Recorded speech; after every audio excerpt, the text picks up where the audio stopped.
maanta ay ku beegan tahay 18 bisha 7aad 2011 maanta ay ku beegan tahay 18 bisha 7aad 2011 jamciidda naareen ee khayriga waxay cunto ka qaybisay cunto bisil ka qaybisay kaamka lambar 50 kuwaas oo ay siisay dad barakacayaal ah kuwaas oo ka soo barakacay gobolada dalka Soomaaliya dadkani ka soo barakacay gobolada dalka Soomaaliya waxay ku dhibaataysan yihiin lambar 50 ayagoo haysan gargaar ku filan oo rasmi ah jamciidda naareen ee khayriga waxay iska xilqaantay inay deeq gaarsiiso dadkani deeqdani ku baxday dadkani waxay gaaraysaa lacagta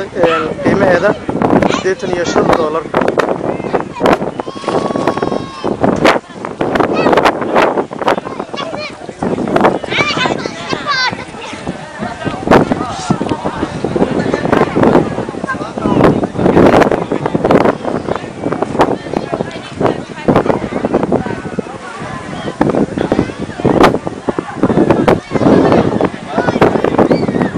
dadkani hadda arkaysaan waa qaxooti cusub ee soo galay xalay bisha ahayd 18 bisha 2011